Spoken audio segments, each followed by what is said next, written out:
नमस्कार। आज के इस वीडियो में मैं आपसे बात करने वाला हूं एक बहुत ही इम्पॉर्टेंट टेस्ट के बारे में जो कि प्रेगनेंसी के दौरान किया जाता है और जिसे हम बोलते हैं डबल मार्कर टेस्ट। तो ये डबल मार्कर टेस्ट क्या होता है, इसको कब करवाना चाहिए, इसको कैसे किया जाना चाहिए और इसके रिजल्ट को कैसे इंटरप्रेट करना चाहिए। अगर उसमें कुछ गड़बड़ आती है तो हमें क्या करना है, इन सब चीज़ों के बारे में मैं आपसे इस वीडियो के माध्यम से बात करने वाला हूँ। तो सबसे पहले कि डबल मार्कर टेस्ट क्या होता है। तो डबल मार्कर टेस्ट एक स्क्रीनिंग टेस्ट होता है। अब स्क्रीनिंग क्या होती है? स्क्रीनिंग का मतलब होता है कि हमें कुछ चीज़ों को छांटना है ना। स्क्रीनिंग का मतलब होता है कि छांटना। अब हमें क्यों छांटना है, इसके बारे में हम बात करेंगे। तो ये स्क्रीनिंग किस चीज़ के लिए की जाती है? ये स्क्रीनिंग जो की जाती है, ये की जाती है डाउन सिंड्रोम या फिर जो और एन्यूप्लॉइडीज या क्रोमोसोमल एबनॉर्मलिटीज जिनकी संभावना बच्चे में हो सकती है, तो उनकी संभावना के लिए यह स्क्रीनिंग टेस्ट किया जाता है। तो बच्चे में एन्यूप्लॉइडीज या फिर क्रोमोसोमल एबनॉर्मलिटीज होने की कितनी संभावना है, इस चीज को जानने के लिए स्क्रीनिंग टेस्ट किए जाते हैं।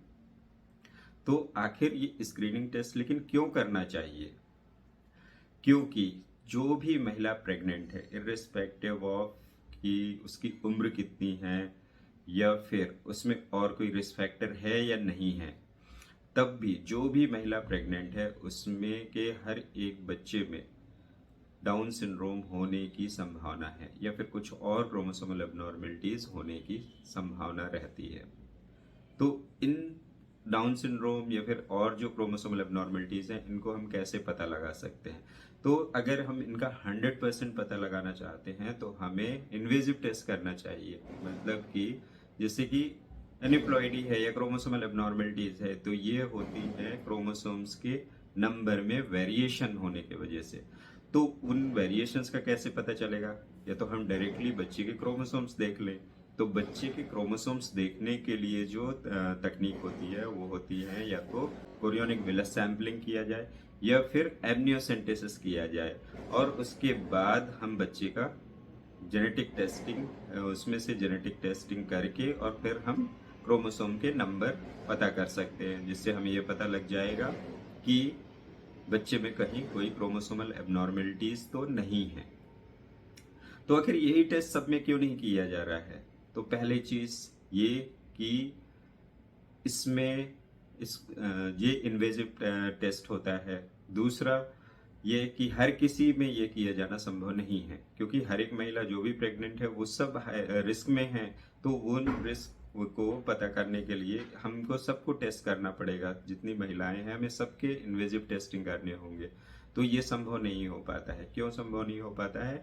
क्योंकि अभी हमारे पास इतनी एक्सपर्टीज ही नहीं है कि हम या इतने डॉक्टर, ट्रेन डॉक्टर नहीं है जिसमें हर एक महिला का इन्वेजिव टेस्टिंग किया जा सके। और दूसरी बात कि अगर हम हर एक महिला में ये टेस्ट करते हैं तो ये थोड़ा सा महंगा टेस्ट होता है। तो इस वजह से भी इस टेस्ट को हर किसी में कर पाना संभव नहीं होता है। तो फिर हमें स्क्रीनिंग जो टेस्ट होते हैं वो हमारी मदद करते हैं। हमें ये छांटने में मदद करते हैं कि हमें किस महिला में इन्वेजिव टेस्टिंग करनी है और किन में नहीं करनी है, क्योंकि स्क्रीनिंग टेस्ट हमें एक प्रोबेबिलिटी बताते हैं, संभावना बताते हैं कि इस पर्टिकुलर बच्चे में डाउन सिंड्रोम या फिर और क्रोमोसोमल एबनॉर्मलिटीज होने की संभावना कितनी है। ये तो हमें ये इन्वेजिव ये जो स्क्रीनिंग टेस्ट है ये हमें बताएंगे कि ये बच्चा डाउन सिंड्रोम के लिए या और क्रोमोसोमल एबनॉर्मलिटीज के लिए हाई रिस्क में है, लो रिस्क में है या फिर इंटरमीडिएट रिस्क में है। तो जो हाई रिस्क में जो बच्चे फॉल करेंगे उनको उनकी इन्वेजिव टेस्टिंग करके हमें कंफर्म करना होता है कि इनमें, इस बच्चे में कहीं डाउन सिंड्रोम या कोई और एन्यूप्लॉइडी तो नहीं है। तो स्क्रीनिंग में जो सबसे इंपॉर्टेंट टेस्ट है वो है डबल मार्कर टेस्ट। तो डबल मार्कर कब किया जाता है? तो इसको 11 से 14 हफ्ते के बीच में एंटी स्कैन के साथ में किया जाता है। जैसे कि मैंने पहले की वीडियोस में आपको बताया कि एंटी स्कैन जो है वो 11 से 14 हफ्ते के बीच में किया जाता है। तो एंटी स्कैन होता है और उसी दिन हम एक ब्लड सैंपल भेजते हैं मदर का डबल मार्कर के लिए। फिर जो लैब होती है वो उस जो सैंपल है उसको टेस्ट करती है। उसमें जो है केवल दो मार्कर्स देखे जाते हैं, एक तो beta HCG, free beta HCG और पैपे। तो इन दोनों की वैल्यूज देखी जाती हैं और साथ में उसमें अल्ट्रासाउंड की जो रिपोर्ट है जिसमें एंटी की थिकनेस है, नेजल बोन प्रेजेंट है या नहीं प्रेजेंट है, और मार्कर्स को भी ऐड किया जाता है और उसके बाद एक फाइनल रिपोर्ट बनाई जाती है जिसको हम कंबाइन टेस्ट बोलते हैं, क्योंकि ये दो टेस्ट को कंबाइन किया है, एक तो एंटी स्कैन को और साथ में जो ब्लड से जो मार्कर्स जो उन्होंने किए हैं, जो उसके जो लेवल आए हैं, उनको दोनों को कंबाइन करके फिर एक एक प्रोबेबिलिटी या एक रिस्क की एक संख्या निकाली जाती है और वो फिर ऐसी रिपोर्ट आती है। तो इस टेस्ट में मूलतः 5 क्रोमोसोम्स की स्क्रीनिंग की जाती है, जिसमें से सबसे पहले ट्राइसोमी 21 या फिर डाउन सिंड्रोम के लिए ट्राइसोमी 18 एडवर्ड सिंड्रोम और ट्राइसोमी 13 पटाउ सिंड्रोम, और साथ में एक्स एंड वाई क्रोमोसोम्स की स्क्रीनिंग की जाती है और इनकी एक प्रोबेबिलिटी दी जाती है कि ये बच्चा इन क्रोमोसोमल एबनॉर्मलिटीज के लिए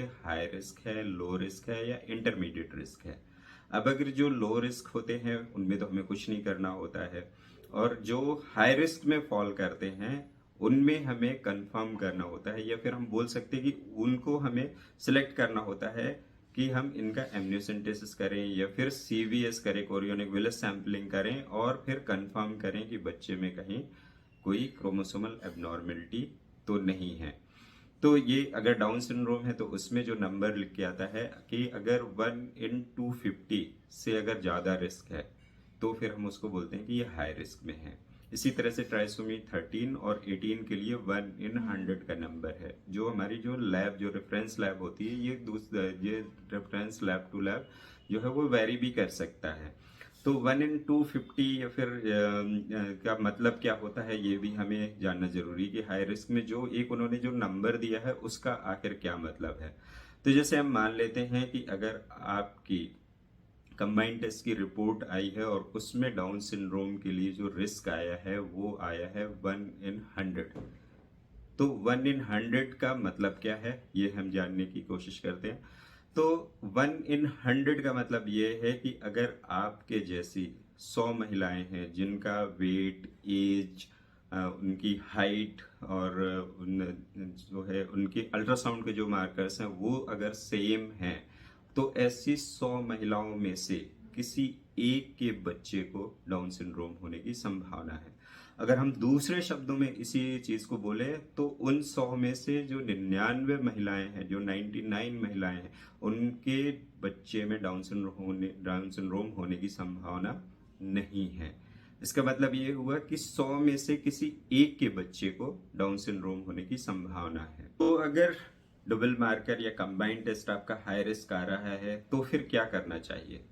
तो हमें कंफर्म करने के लिए अपने किसी फीटल मेडिसिन एक्सपर्ट से पहले तो सलाह लेना चाहिए, उनसे बात करनी चाहिए। वो आपकी रिपोर्ट को प्रॉपर तरीके से देख के और फिर एनालाइज करके और फिर वो डिसाइड करेंगे कि ये हमें आगे क्या करना चाहिए। अगर हाई रिस्क आता है तो सामान्यतः हमें बच्चे के क्रोमोसोम्स चेक करना चाहिए। तो उसके दो तरीके हैं, या तो सीवीएस से कर सकते हैं जो कि हमारा 13 से 14 हफ्ते के आसपास में हम कर सकते हैं उसको। दूसरा तरीका होता है एमनियोसेंटेसिस, जो कि हम जो है 16 हफ्ते के बाद कभी भी उसको उस टेस्ट को कर सकते हैं और इसके द्वारा हम कंफर्म कर सकते हैं कि बच्चे का क्रोमोसोमल पैटर्न कैसा है। तो आखिर डबल मार्कर या कंबाइंड टेस्ट कराने के फायदे क्या हैं? तो सबसे पहला फायदा तो ये है कि ये 11 से 14 हफ्ते के बीच में किया जाता है। मतलब ये प्रेगनेंसी के काफी पहले टाइम में या फर्स्ट जो ट्राइमेस्टर है उसमें ये टेस्ट किया जाता है। तो अगर उस टाइम पर हमें कोई गड़बड़ी अगर कोई दिखती है या फिर हाई रिस्क आता है और हम कंफर्म कर लेते हैं कि हाँ बच्चे में ये कोई प्रॉब्लम है, तो उस समय हम एक डिसीजन ले सकते हैं। मतलब कि हमारी डायग्नोसिस जल्दी बन जाती है, प्रेगनेंसी के अर्ली टाइम में बन जाती है। तो एक तो सबसे बड़ा फायदा ये है। दूसरा जो इसका फायदा है कि ये नॉन इन्वेजिव है, मदर के ब्लड से होना है इसको। तीसरा फायदा है कि ये कॉस्ट इफेक्टिव है। अगर हम दूसरे और टेस्ट जैसे कि एनआईपीटी है या फिर हम एमनियोसेंटेसिस सीवीएस से अगर हम इसकी तुलना करें तो ये उनकी तुलना में काफी सस्ते में हो जाता है। तीसरा फायदा है कि इसकी सेंसिटिविटी बहुत अच्छी है। अगर प्रॉपर तरीके से अगर एंटी स्कैन हुआ है, किसी एक्सपर्ट ने एंटी स्कैन किया है और साथ में अगर प्रॉपर तरीके से डुअल मार्कर हुआ है, किसी अच्छी लैब के द्वारा डुअल मार्कर किया गया है, तो इसकी सेंसिटिविटी बहुत अच्छी है। मतलब कि हम लगभग 93% तक जो डाउन सिंड्रोम वाले बच्चे हैं उनको हम पिक कर सकते हैं इस टेस्ट के द्वारा। और जो चौथा फायदा है वो ये है कि ये एक इंडिपेंडेंट टेस्ट नहीं है, इसमें अल्ट्रासाउंड की फाइंडिंग्स भी इंक्लूड की जाती हैं और उसके बाद फिर एक रिपोर्ट तैयार की जाती है। इसका जो ड्रॉबैक है वो केवल ये है कि ये एक स्क्रीनिंग टेस्ट है, कंफर्मेशन नहीं है। अगर इसमें हाई रिस्क आता है इसका मतलब ये नहीं है कि बच्चे में डाउन सिंड्रोम है।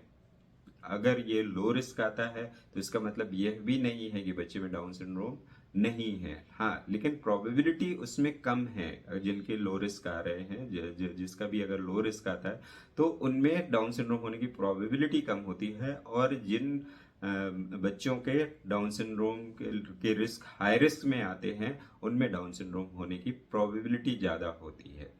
तो ये एक स्क्रीनिंग टेस्ट है, ये कंफर्मेशन नहीं है, और इसके बेस पे कभी भी हमें कोई डिसीजन नहीं लेना चाहिए। तो डबल मार्कर या फिर फर्स्ट ट्राइमेस्टर स्क्रीनिंग करवाते समय आपको किन चीज़ों का ध्यान रखना चाहिए? तो सबसे पहले तो ये कि अगर आपको प्रेगनेंसी है तो आपको जरूर से जरूर 11 से 14 हफ्ते के बीच में एंटी स्कैन और डबल मार्कर करवाना है। दूसरा जो आपको ध्यान रखना है कि जो एंटी स्कैन आप करवाएं वो या तो किसी फीटल मेडिसिन एक्सपर्ट के पास कराएं या फिर किसी ऐसे सोनोलॉजिस्ट के पास में जाकर आपको कराना है जो एंटी करने के लिए एक्रेडिटेड हो, या फिर जो सर्टिफाइड हो, जो एंटी स्कैन करने के लिए सर्टिफाइड हो।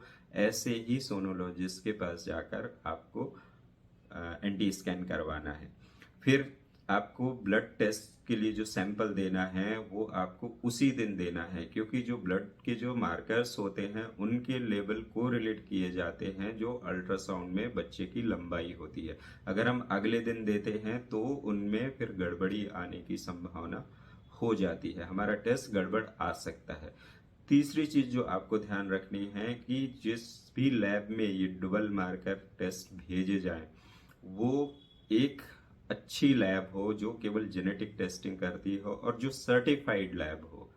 तो इन चीजों का आपको ध्यान रख। तो मैं आशा करता हूं कि ये वीडियो आपको पसंद आया होगा और डबल मार्कर से जुड़े हुए जो भी प्रश्न होंगे वो आपके क्लियर हुए होंगे या उनका जवाब आपको मिला होगा। और अगर आपको फिर भी कोई डाउट है तो कमेंट करके आप मुझसे पूछ भी सकते हैं। धन्यवाद।